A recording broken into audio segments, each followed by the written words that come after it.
ప్రేమ, యేసుని ప్రేమ.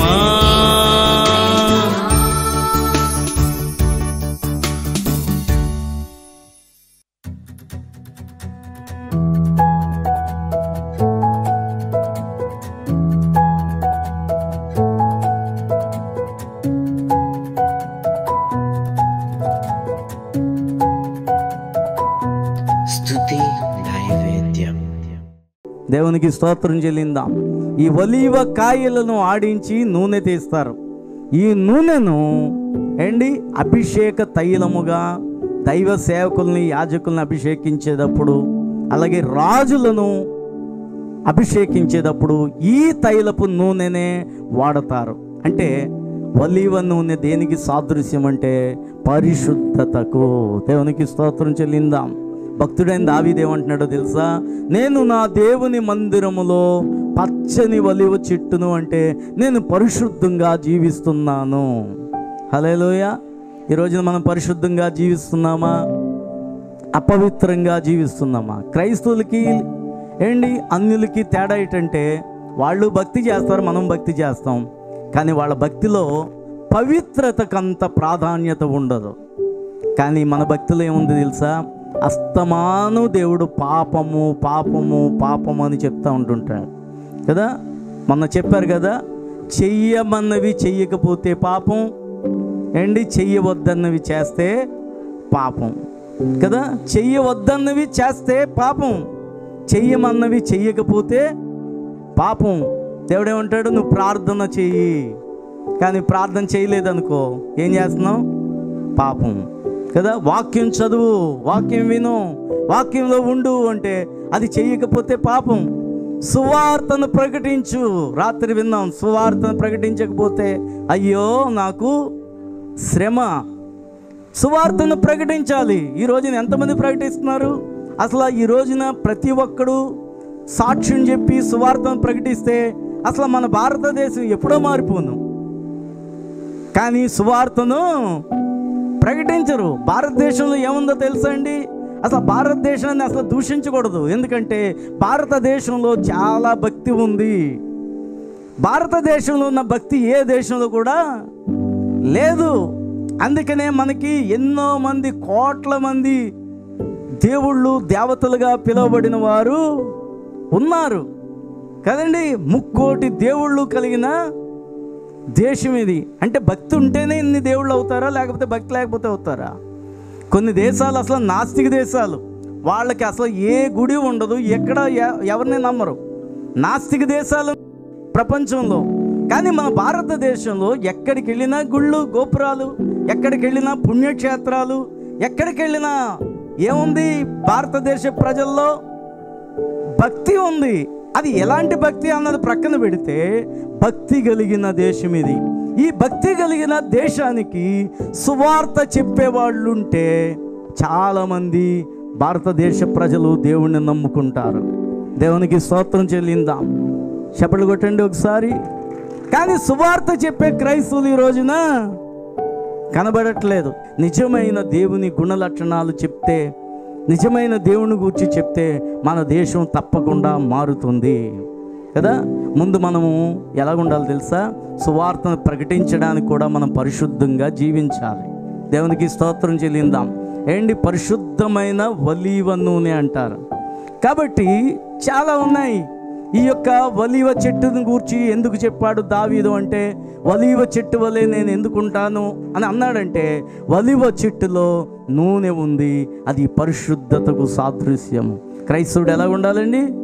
పరిశుద్ధంగా జీవించాలి. ఈ రోజున క్రైస్తవులే సినిమాలు ఫోనుల్లోని వీటిల్లోని అసభ్యమైన సినిమాలు, పాటలు, సినిమా పాటలు పెట్టుకుంటా ఎక్కడికక్కడే రిమోట్ ఒకటి ఉంటుంది మనకి కదండి.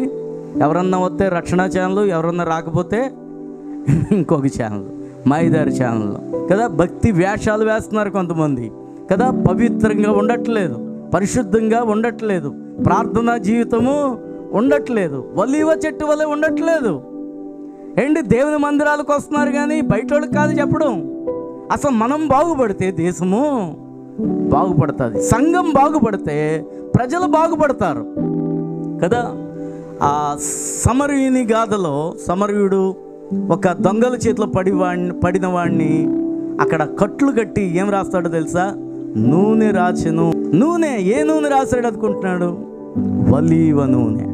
అంటే క్రైస్తవుడు అంటే ఏంటో తెలుసా? సమాజమును బాగు చేసేవాడే క్రైస్తవుడు. దేవునికి స్తోత్రం చెల్లిందాం. మనం ఎవరిని బాగు చేయాలి? అస్తమానం మనమే బాగోలేదని చెప్పుకోవడం కాదు. చర్చిలకు వస్తారు, నేనే పాపిని పాపిని పాపిని అని ఏడుస్తూనే ఉంటారు ఎప్పుడు కూడా. ఎన్ని సంవత్సరాలు వచ్చినా పాపివే. ఇంకా నీ పాపం ఎప్పుడో దేవుడు ఏం చేశాడు? కడిగి వేశాడు. నువ్వు సరైన నీతి మార్గంలో నడవక ఇంకా నేను ఈ తప్పులు చేస్తున్నాననే ఆత్మీయ స్థితిలోనే ఉంటున్నారు చాలామంది కదా. మనం ఎలా జీవించాలండి? పరిశుద్ధంగా జీవించాలి. దేవునికి స్తోత్రం చెల్లిందా. మనం ఎలా జీవించాలి? పరిశుద్ధమైన జీవితమే క్రైస్తవ జీవితం. పరలోక రాజ్యం వెళ్ళాలంటే పరిశుద్ధంగా ఉండాలి. అందుకనే దేవుడు ఏమన్నాడు? మారు మనసు. మీ మనసు మారాలి కదా. మనసు మారకుండా పరలోక రాజ్యం ఎవడిది కాదు. నువ్వు పాపిష్టి బ్రతుకులోనే ఉండి అస్తమాన పాపిని పాపిని అని ఏడవటం కాదు. నేను పరిశుద్ధంగా ఉన్నానని దావీదులాగా సాక్ష్యం చెప్పాలి. దేవునికి స్తోత్రం చెల్లిందాం. పరిశుద్ధంగా ఉన్నాడు కాబట్టే దేవుని ఆత్మ బలముతో అతడు నింపబడ్డాడు. పరిశుద్ధంగా ఉన్నాడు కాబట్టే ఇశ్రాయేలు రాజ్యం అంతటికి చక్రవర్తి అయిపోయాడు. అతనికి చేతుల్లో రాజ్యమునే దేవుడు ఏం చేశాడండి? అప్పగించాడు. మన పరిశుద్ధతే మనకి బలం. లోకములు ఉండే పాపముతో మనకి పని లేనట్లుగా మనం జీవించినప్పుడే మనము కూడా చెప్పగలము, నేను నా దేవుని మందిరములో పచ్చని ఒలీవ చెట్టు వలె నేనున్నాను కదా. ఒలీవ చెట్టు బలమైనది, అభిషేక తైలానికి వాడే పరిశుద్ధత నూనె కలిగినది ఆ ఒలీవ చెట్టు. అంతేకాదు గాయములను కట్టేది. దేవునికి స్తోత్రం.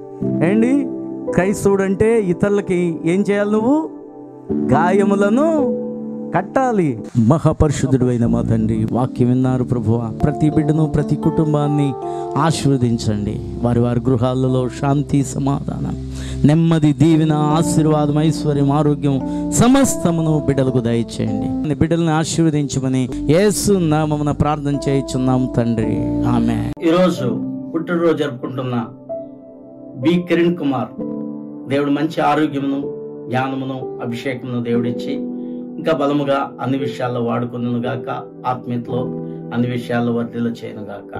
Happy birthday to you Kiran. God bless you. ఈరోజు పెళ్లి రోజు జరుపుకుంటున్న ఎం సతీష్, సారాను దేవుడు దీవించి వారి దాంపత్య జీవితంలో ఇంకా మంచి అనురాగము, ప్రేమ, ఐక్యత, సమాధానము, నెమ్మదిని దేవుడిచ్చి వారి బిడ్డలను కూడా దేవుడు దీవించి నిసి ఫ్యాబ్రికేషన్ కూడా అభివృద్ధి చేయను గాక.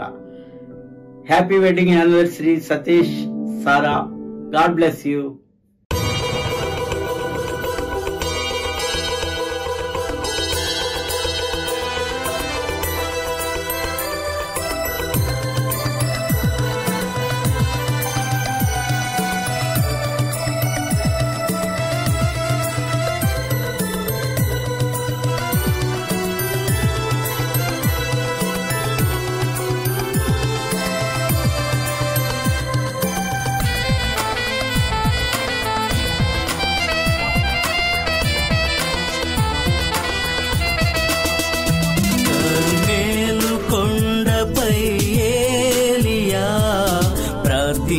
ప్రార్థించే అగ్నికై, ప్రార్థించే అగ్నికై, కర్మేలు కొండపై ఏలియా ప్రార్థించే అగ్నికై, ప్రార్థించే అగ్నికై, యెహోవా